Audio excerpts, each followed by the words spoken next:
नमस्कार स्टूडेंट्स, मैं Vinay Khandelwal, assistant professor sociology, government PG college Deoli के official YouTube channel CC Raj GC Deoli class में आपका पुनः स्वागत करता हूं। उम्मीद करता हूं आप सभी लोग स्वस्थ होंगे। आज का जो हमारा टॉपिक है उसका संबंध बीए पार्ट सेकंड के पेपर सेकंड से है और बहुत इंपॉर्टेंट टॉपिक है हमारे। आपको पता है इसमें इंडियन सोशल प्रॉब्लम पढ़ते हैं, तो एक और सामाजिक समस्या है जो बुजुर्गों की समस्या है, प्रॉब्लम्स ऑफ एल्डरली पीपल, उसकी चर्चा हम आज लोग करेंगे। पिछले कुछ वर्षों में यदि हम देखें तो प्रत्येक देश की जनसंख्या में वृद्धों या प्रौढ़ लोगों की संख्या में काफ़ी वृद्धि हुई है और ये बहुत तेज गति से हुई है। साथ ही उनके प्रति समाज का दायित्व भी बढ़ा है। अब वृद्धावस्था को विश्व स्तर का एक सामाजिक, आर्थिक एवं मानवीय मामला समझा जाने लगा है।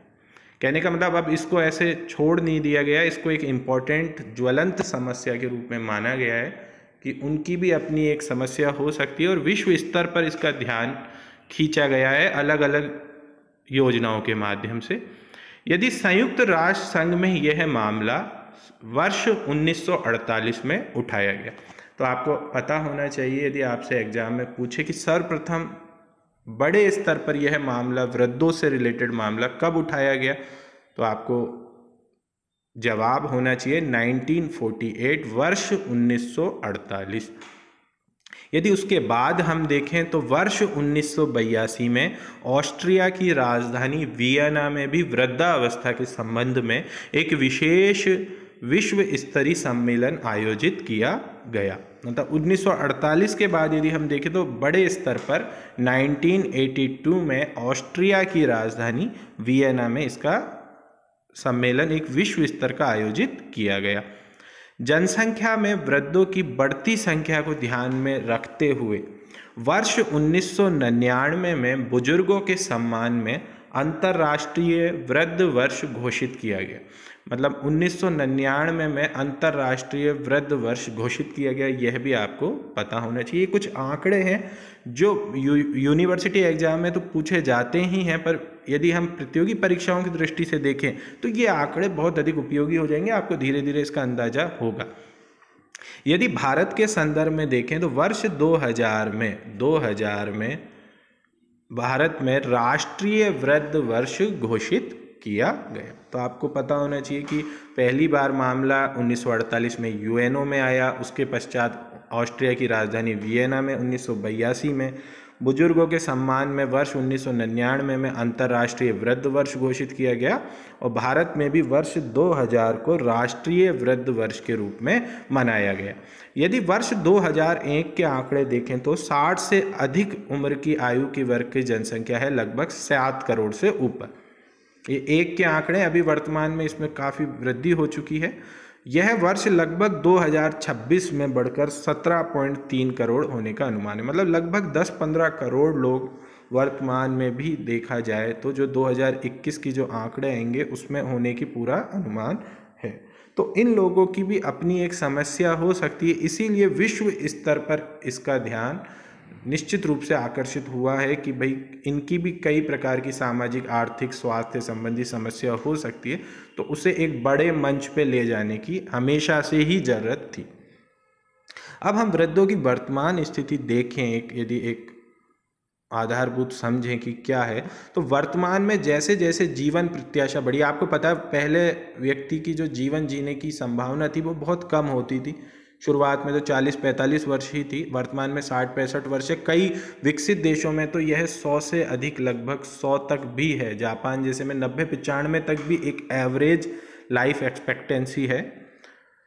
और इसकी वजह है कि जैसे जैसे देश में स्वास्थ्य सुविधाओं में वृद्धि हुई है तो व्यक्ति की उम्र, जो औसत उम्र है, उसमें बहुत अधिक बढ़ोतरी हुई है। तो जैसे जैसे व्यक्ति की जीवन प्रत्याशा, उसकी लाइफ एक्सपेक्टेंसी बढ़ी है, वृद्धों की आयु में भी लगातार वृद्धि होती जा रही है। वृद्धों की आमदनी का कोई नियमित साधन नहीं होता, अर्थात उन्हें प्रोविडेंट फंड, ग्रेच्युटी, चिकित्सा आदि की सुविधाएं भी उपलब्ध नहीं है। कुछ जगह सरकार कुछ विशेष प्रकार के पेंशन देती है, पर वो बहुत नाकाफ़ी साबित होता है। करीब 80% बुजुर्ग ग्रामीण क्षेत्रों में रहते हैं और वहाँ स्वास्थ्य की देखभाल और इससे संबंधित अन्य सुविधाएं भी बहुत अधिक सीमित मात्रा में होती है। वृद्धावस्था के कारण कई भयंकर परिणाम हमारे समक्ष आते हैं।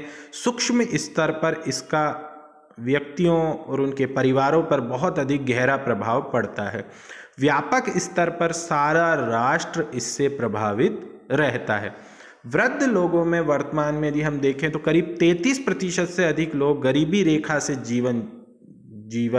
जी रहे हैं तथा जबकि अन्य 33% लोग ही गरीबी रेखा से ऊपर जीवन जी रहे हैं। तो मतलब 33% तो BPL से भी स्थिति हो चुकी है, जो बहुत ही जिसके गंभीर परिणाम हमारे सम्मुख आते हैं। अब हम चर्चा करते हैं आगे। अब हम देखते हैं कि वृद्धों की क्या महत्वपूर्ण समस्याएं हमारे समक्ष आती है, कि कौन कौन सी ऐसे समस्याएं हैं जो एल्डरली पीपल में देखी जाती है। यदि हम समस्याओं को एक ढांचा देखें समस्याओं का, तो पहली समस्या सामाजिक सांस्कृतिक, दूसरी स्वास्थ्य संबंधी, और भी अनेक हो सकती हैं। हमने एक महत्वपूर्ण ली है जो बहुत ही इम्पोर्टेंट है, तीसरी आर्थिक आधार पर, और फोर्थ है जीवन के प्रति परिवर्तित रुख।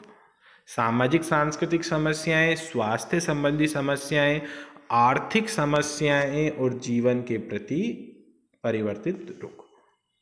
हम आगे जो अपने चैप्टर में चर्चा करेंगे वो इन्हीं के आधार पर इनकी विस्तृत चर्चा करेंगे कि आखिरकार ये क्या है। तो हम पहला बिंदु लेते हैं या पहली समस्या लेते हैं, सामाजिक सांस्कृतिक समस्या।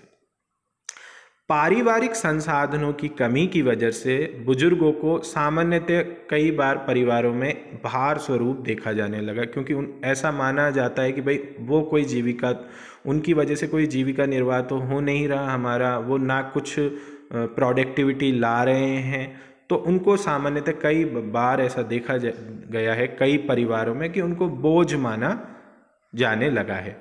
भारत में गरीबी और निम्न आय के कारण वृद्ध लोग अपने पुत्रों और परिवार के अन्य सदस्यों पर बहुत अधिक आश्रित हो गए हैं, और पुरुषों की तुलना में देखें तो स्त्रियों में यह आश्रितता ज़्यादा है, क्योंकि पुरुष तो हो सकता है किसी को कोई नौकरी पे हो तो उसको पेंशन मिलती हो या अपना वो कोई काम भी करता हो, पर स्त्रियां तो पहले ही पुरुष पर आश्रित थी, और वह व्यक्ति अब वृद्ध हो गया तो वह तो कोई प्रकार की जीविका के लिए कुछ अर्जित कर नहीं रहा। तो यदि हम देखें तो पुरुषों की तुलना में स्त्रियों में वो जो डिपेंडेंसी है वो और अधिक ज़्यादा हो गई है। तो ये एक प्रकार से एक सोशल कल्चरल प्रॉब्लम है वृद्धों की, जिसमें वो उनकी निर्भरता बहुत अधिक बड़ी है।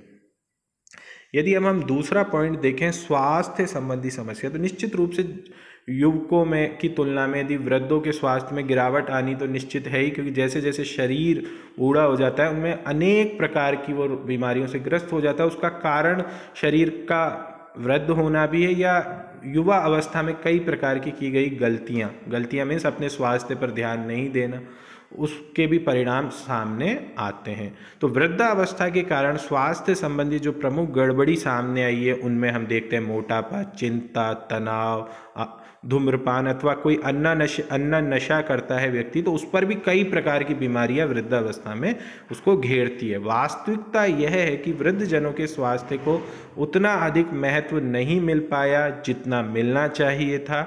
ग्रामीण क्षेत्रों में बुजुर्ग स्वयं प्राथमिक स्वास्थ्य केंद्र तक भी नहीं पहुंच पाते हैं। तो आप देखिए कितनी भारी समस्या है कि लोग जो सरकार ने लोगों के लिए, वृद्धों के लिए, सभी लोगों के लिए जो प्राथमिक स्वास्थ्य केंद्र तो बना दिए, लेकिन वहां तक उनको लेके कौन जाए, क्योंकि घर परिवार में भी कोई उनकी नहीं सुनता सामान्यतः, तो उनकी स्थिति और अधिक गंभीर हो जाती है। बीमार वृद्ध व्यक्तियों के लिए यहाँ तक भी पहुँच पाना बहुत अधिक कठिन होता है, अर्थात अस्पताल जैसी बेसिक सुविधाओं तक भी उनकी रीच बहुत अधिक मुश्किल पाई जाती है। हालांकि ऐसे क्षेत्रों में कई गैर सरकारी संगठन, स्वास्थ्य इकाइयां बुजुर्गों की स्वास्थ्य संबंधी समस्याओं को दूर करने में अपना योगदान दे रही है, पर वह वर्तमान समय में देखा जाए तो कम ही साबित होती है। तीसरी उनकी जो प्रमुख समस्या हम लेते हैं वो इकोनॉमिक प्रॉब्लम है। आर्थिक आधार पर भी उन्हें कई प्रकार की समस्याओं को झेलना पड़ता है। वृद्धों की कुल संख्या में जो 33% मैंने आपको बताया जो गरीबी रेखा से भी नीचे हैं, और जो गरीबी रेखा से 33% से अधिक लोग ऊपर हैं, ऐसे लोगों के लिए आर्थिक असुरक्षा भी एक बड़े तनाव का कारण बनी हुई है, क्योंकि उनके पास जीविका के लिए, निर्वाह के लिए, क्योंकि सभी प्रकार के लोग तो नौकरियों में होते नहीं हैं, तो उनके लिए यह भी आर्थिक भी उनके लिए एक बड़ी समस्या बनी हुई है।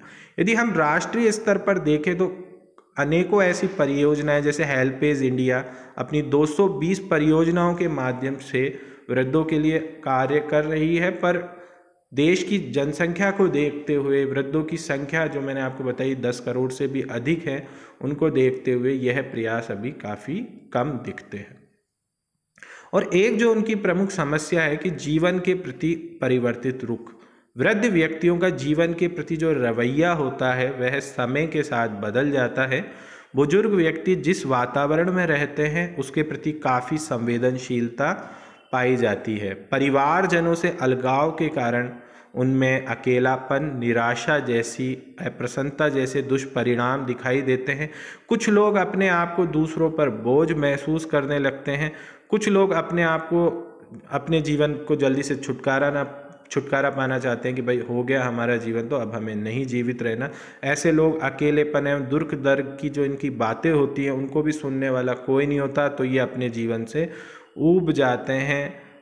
कई बार पति पत्नी में से किसी एक की मृत्यु हो जाती है तो दूसरे के लिए अकेलेपन की समस्या हो जाती है। कहने का मतलब, जब व्यक्ति के जीवन में उत्तरोत्तर परिवर्तित आते हैं, जब व्यक्ति वृद्धावस्था की तरफ बढ़ता है तो उसके लिए जीवन कुछ बदल जाता है, और यह आवश्यक नहीं है कि हर व्यक्ति उस परिवर्तित जीवन के साथ स्वयं को सामंजस्य बिठा पाए। कुछ लोग बिठा पाते हैं तो वो अपना जीवन अच्छा जी लेते हैं, पर अधिकांश लोग उस जो उनके साथ जो परिवर्तन हुआ है, क्योंकि वह उनके लिए भी नया है, कोई व्यक्ति अपने जीवन काल में एक ही बार ही वृद्ध होगा, तो वो उस परिवर्तित जो उनकी जीवन शैली है उसके साथ सामंजस्य नहीं बिठा पाता। इसी कारण ये जो मैंने आपको सारी समस्याएं बताई जो जीवन के प्रति परिवर्तित रुख के कारण होती है, ये सब दिखाई देती है। अब आपसे यह भी पूछा जा सकता है कि वृद्धजनों की समस्या के समाधान में आप क्या सुझाव देंगे। ऐसा प्रश्न 2018 में भी आ चुका है, आने वाले एग्जामों में भी आ सकता है। कि ये तो हमने चर्चा कर ली कि क्या है वृद्ध, क्या होता है, उसकी डेफिनेशन दे दी, कितने हैं इस समय वर्तमान में, भविष्य में कितने हो सकते हैं, और उनकी किस प्रकार की समस्याएं सामाजिक, आर्थिक, स्वास्थ्य, सांस्कृतिक और उनके जीवन के प्रति जो बदलते रुख हैं उनसे किस किस प्रकार की समस्याएं हुई, ये सब हमने बहुत अच्छे से जान लिए। अब उनका सुझाव क्या हो सकता है, सॉल्यूशन क्या हो सकता है। तो कई प्रकार के सॉल्यूशन उसके संभव हैं, और वर्तमान में सरकार द्वारा अनेक योजनाओं, राज्य और केंद्र सरकार की अनेक योजनाओं में इसके लिए प्रयास होता दिखाई भी देता है, और इसके कुछ अच्छे परिणाम भी हमारे सामने आए हैं। तो पहली, वृद्धजनों को दी जा रही सुविधाओं में सबसे महत्वपूर्ण है इंदिरा गांधी पेंशन योजना। यह गरीबी रेखा से जीवन यापन कर रहे 65 वर्ष या उससे अधिक आयु के लोगों के लिए 19 नवंबर 2007 में लागू की गई, जिसमें समय समय पर कई संशोधन हुए। इनमें जो पेंशन की सीमा थी या पेंशन की जो राशि थी उसमें भी समय समय पर बढ़ोतरी की गई। दूसरा, 65 वर्ष से अधिक आयु के बुजुर्ग बेसहारा लोगों के लिए अन्नपूर्णा योजना के तहत प्रतिमाह 10 किलो खाद्य निःशुल्क दिया जा रहा है। इसमें भी समय समय पर अनेक प्रकार की संशोधन किए जा रहे हैं, जैसे जैसे अधिकांश लोगों को इसमें जोड़ा जा रहा है ताकि अधिक से अधिक वृद्ध लोगों की मदद हो सके। इसके लिए आपको पता है कि जो इनकम टैक्स होता है, जो कि नौकरी करने वाले लोग होते थे पहले, या जिनकी कोई ना कोई जीविका की निर्वाह है, ऐसे भी वृद्ध व्यक्ति कम नहीं है हमारे देश में। तो आम लोगों की तुलना में जो हमारा इनकम टैक्स एक्ट है या इनकम टैक्स डिपार्टमेंट है, वो उन लोगों के लिए आयकर में कुछ रियायतें देता है, जो उनके लिए बहुत अधिक उपयोगी रहती है, क्योंकि उनके पास और वर्तमान में तो कोई जीविका के अधिक स्रोत होते नहीं हैं, आय भी थोड़ी कम ही होती है उनकी, तो इसलिए उनके लिए इनकम टैक्स कुछ प्रकार की रिबेट लेके आता है। इसके अतिरिक्त भारतीय रेलवे वरिष्ठ नागरिकों को सभी रेलगाड़ियों की श्रेणियों में किराए में 30% तक छूट देता है। ये रोडवेज में भी लागू होती है इस प्रकार की छूटें, और भी अन्य ट्रांसपोर्टों में भी होती है, जो उनके लिए बहुत उपयोगी होती है। उनकी धनराशि काफ़ी इससे बचत होती है। अनुच्छेद 41 में राज्य के नीति निर्देशक तत्वों में बताया है, ये बहुत इंपॉर्टेंट है, कि राज्य वृद्धों के कल्याण की व्यवस्था करेगा। मतलब राज्य क्या उनके लिए वेलफेयर स्कीम हो सकती है, उन्हें लागू करेगा, और राज्य इस दिशा में कार्य करता भी है। वृद्धों के संबंध में हमारे यहाँ जो राष्ट्रीय नीति लागू की गई वह वर्ष 1999 में लागू की गई। इसके अलावा वृद्धों की समस्या में जो गैर सरकारी संगठन हैं, उनकी भी, जो एनजीओ होते हैं, उनकी भी अपनी एक भूमिका होती है। वो 3 लोगों की वृद्ध लोगों को मुख्यतः आवश्यकता पड़ती है। एक तो वित्तीय सुरक्षा, एक स्वास्थ्य सुरक्षा, एक भावात्मक, अर्थात लोग उनसे अच्छे से प्रेम से बात करें। यह भी इस उम्र में उनको बहुत आवश्यकता इस चीज़ की पड़ती है। तो गैर सरकारी संगठन इन तीनों ही क्षेत्रों में किसी न किसी रूप में, जो एनजीओज हैं, कई प्रकार के ऐसे एनजीओ संचालित हैं, वो कोई ना कोई इस संदर्भ में कार्य करते हैं। ये गैर सरकारी संगठन अपनी विभिन्न परियोजनाओं के माध्यम से बुजुर्गों को वित्तीय सुरक्षा प्रदान करते हैं। उनकी पूरी कोशिश कर रहे हैं ये संगठन कि बुजुर्गों को उनकी शारीरिक शक्ति के अनुसार छोटे कार्यों में लगाकर उनकी आय को बढ़ाएं, ताकि उनका मन भी लगा रहे। उन्हें इतना अधिक अकेलापन जो इस उम्र में बहुत अधिक महसूस होता है, क्योंकि वो अपने सारे जितने भी जरूरी काम होते हैं, बच्चे अलग पढ़ रहे होते हैं, उनका विवाह हो चुका होता है, बेटियों की शादी हो चुकी होती है, तो कहने का मतलब वो उनको अकेलापन का एहसास होता है। तो ये एनजीओ पूरी कोशिश कर रहे हैं कि उनको उनकी शारीरिक शक्ति के अनुसार उनकी छोटे मोटे कार्यों में लगाकर उनकी आय को बढ़ाने में योगदान दे सके। इसके अतिरिक्त हमें वर्तमान में ऐसी समाज सेवी संगठनों की भी आवश्यकता है जो वृद्धों की आवश्यकता अनुसार सेवा कर सके तथा उनकी स्वास्थ्य संबंधी आवश्यकताओं को पूरा कर उन्हें वित्तीय कठिनाइयों को दूर कर उनमें भावात्मक सुरक्षा प्रदान करे। तो ये एक सोशल प्रॉब्लम के तहत हमने देखा कि एल्डरली लोगों की क्या समस्या हो सकती है।